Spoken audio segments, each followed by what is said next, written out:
So I'm reading part two of Spencer and the Tanker Buster. So I'll add a link or create a playlist. So this is the part. I'll just take off where I left off. Reread the last part of the.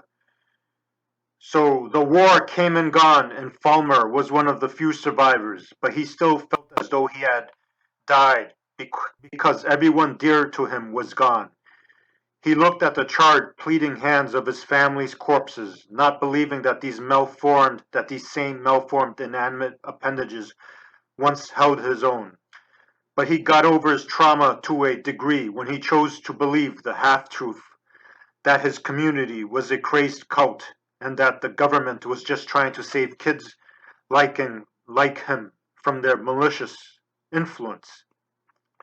Though he detected similar cult patterns in the establishment, believe what we tell you. Don't question anything. And remember, no matter how hard we are on you, we love you. And they were indeed hard on him, showing him little affection through their socially accepted hazing rituals. You know, what it takes to be a good citizen and all that. And conformity. Conformity substitute for cultishness, as they inducted him into their military school. But he used his trauma, rage, size, and strength to become the pound for pound MMA champ of the world.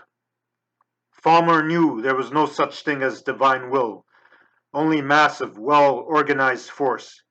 It didn't matter if God or the devil ran it, as long as it had all the resources, members, and weapons. There are no heroes, just bold, though heartless, successful, or lucky go-getters. Though there's still a part of him, there's still a part of him buried under all that bitter waste, suspecting that this same great organization could be used to better the world, if only the masses were driven by something more humanistic and peaceful. But his angry, wounded selves, including the tormented, repressed selves of his role models, worked harder to silence this pleading voice.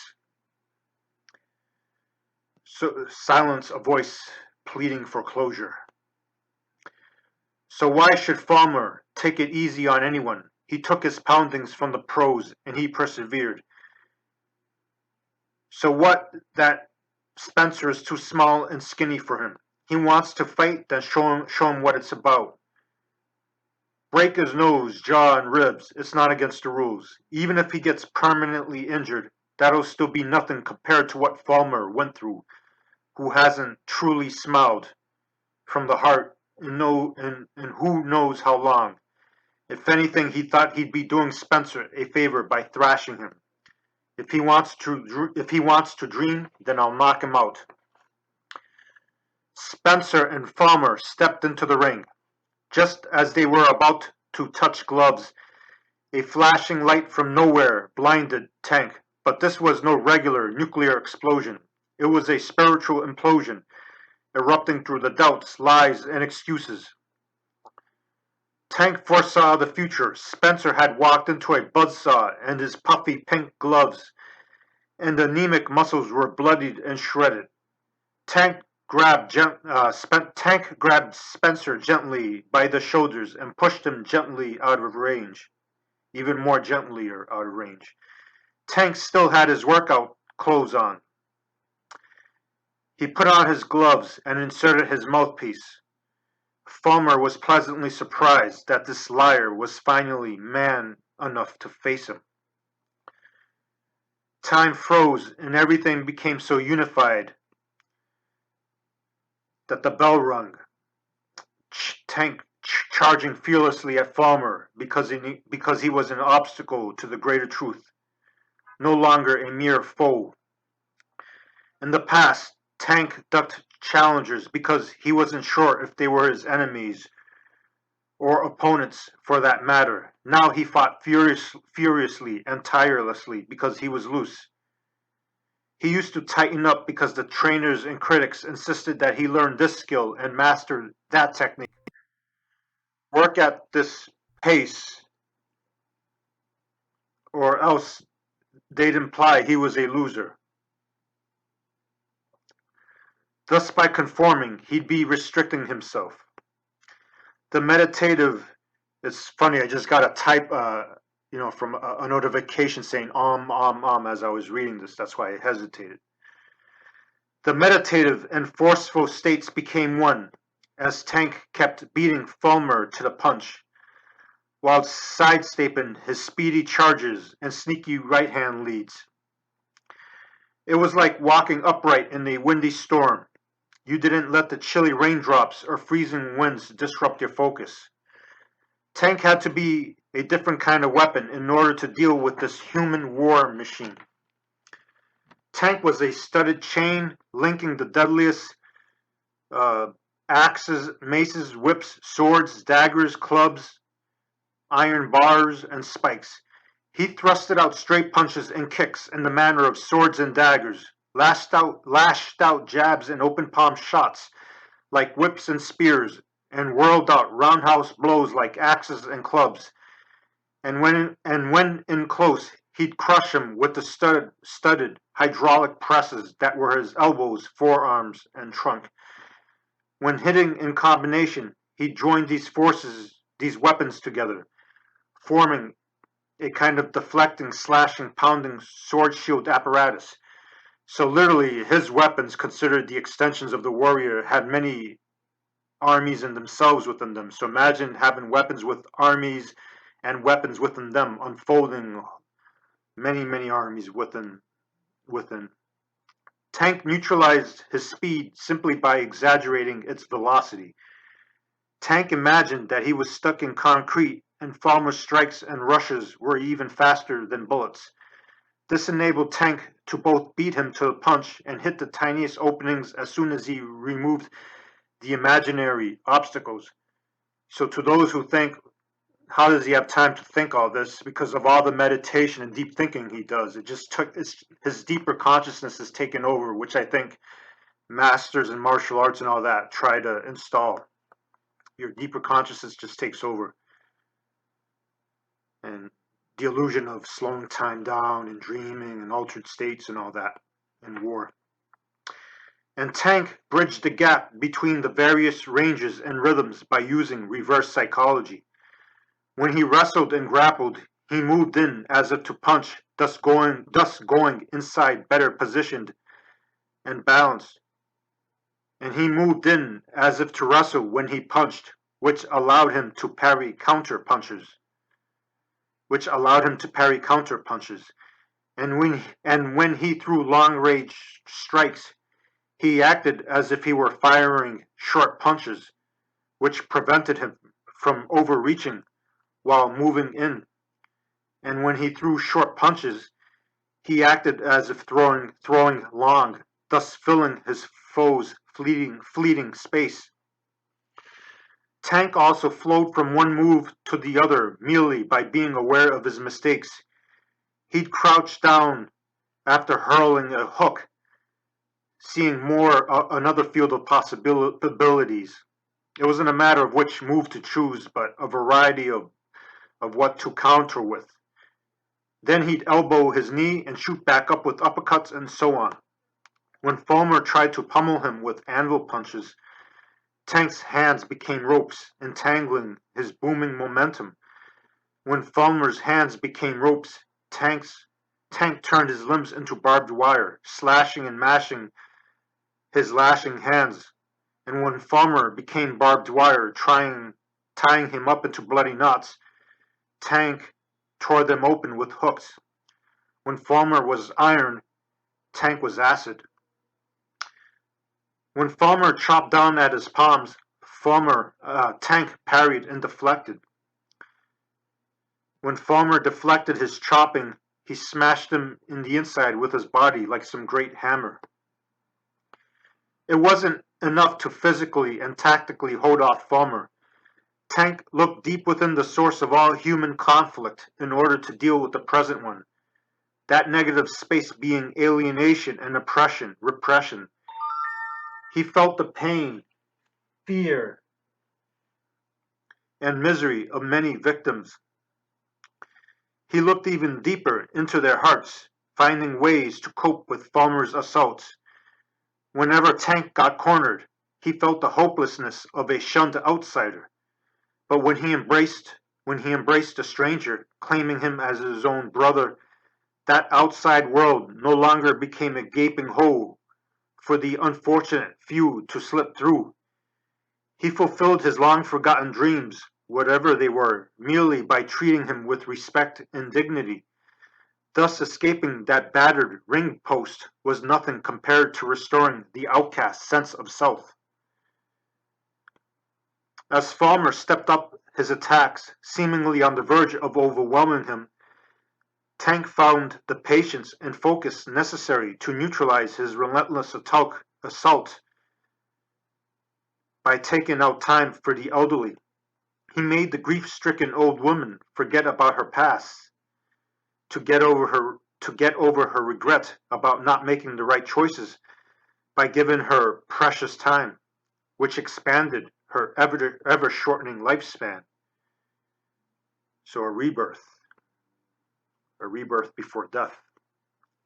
She was grateful, and since she was no longer overbearing, miserable, and burdensome, Fulmer's multifaceted attack was no longer overwhelming, and Tank counterstruck the openings of his careless attack. In fact, Tank wholeheartedly examined everyone's traumatic experiences, which even friends, doctors, and families didn't want to get into, yet their attention, these supposedly well-adjusted, well-educated, independent, strong-willed people, was made all the more fickle, thus making them vulnerable to many impersonal forces, being downsized in many forms. Fulmer was repeatedly hit by shots he never saw coming, and he kept missing, even though he thought he was a master who's seen it all. So, hold on. But Tank, even though his arsenal was limitless, his stamina wasn't, and he was about to pass out. But he found a motivation found him when he ceased to find any more. A numbing wave of ecstasy came over him, cleansing him of some of the guilt and sadness that he internalized, which made him weaker. That was a true source of his weaknesses. While giving his aching body some relief, he had found Tell thought, the trillion-ton weight is rolling over me, but I won't give it that necessary square inch to crush my spirit. He steamrolls my knees, but I writhe about like an alligator or lithe cable and kick erratically, rippling my lower limbs like waves, keeping the destroyer off balance. I'm no longer smacked around by the roaring waves that are his bulging muscles. In fact, my perfect treading allows me to remain afloat, alive and kicking in this struggle. When I'm suddenly rocked about, I bounce back in place like a buoy, and explode like a mine whenever the naval fleet of his fists tries to sink me.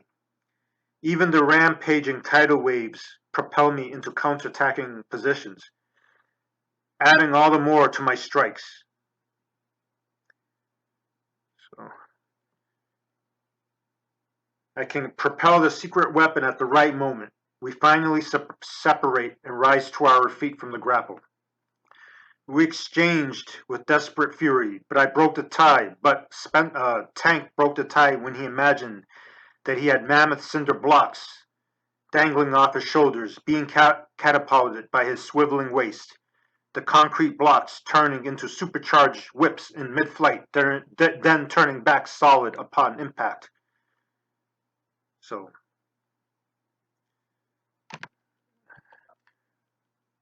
Tank heard pleading screams within his own creaking bones, the tense muscles rubbing against them as if they were the strained rudders and sails of a boat in the raging storm. He felt the fear of a million persons about to perish in lava, The clouds of doubt. So as I read this, I hope you could see the implications of peak performance meditation and how it's possibly used for mind control and to create super soldiers and things, and also super athletes. But I uncovered these meditations just and for my own workouts, just to digress from the story, to forge my own physique, create my own techniques and styles. So it's amazing how their power is really our power.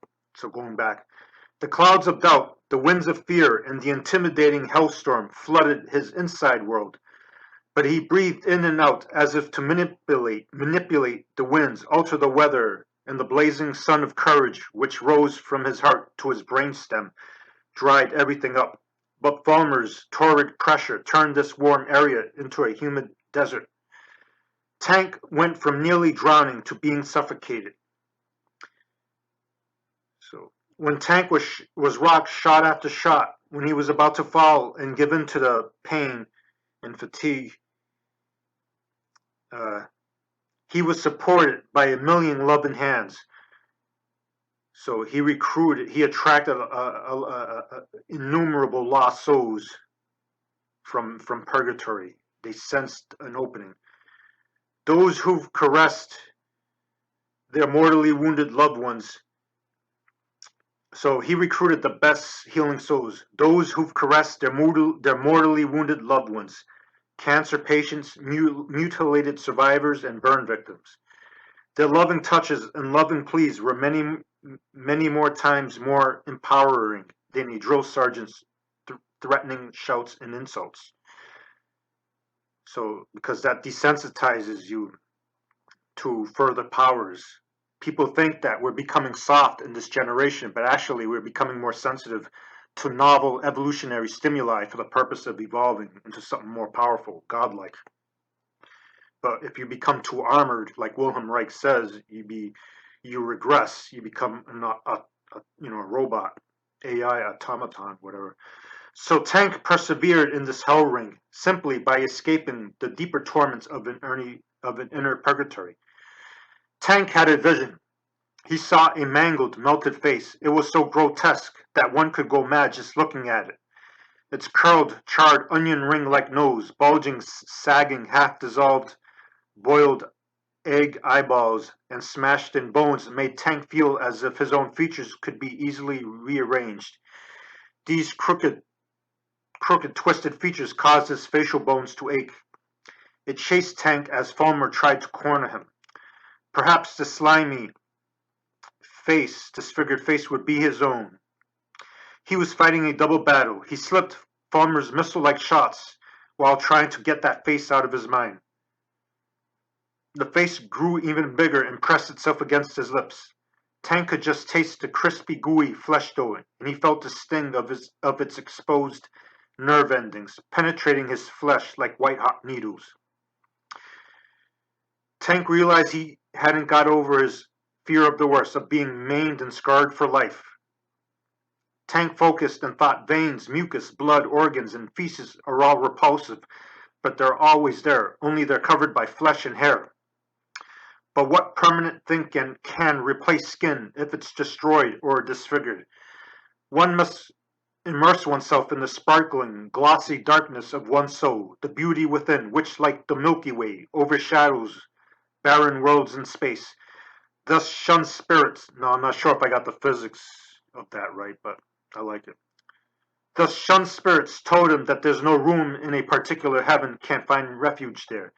Tank's fear of pain and disfigurement burned away even faster than superficial flesh when he contemplated this.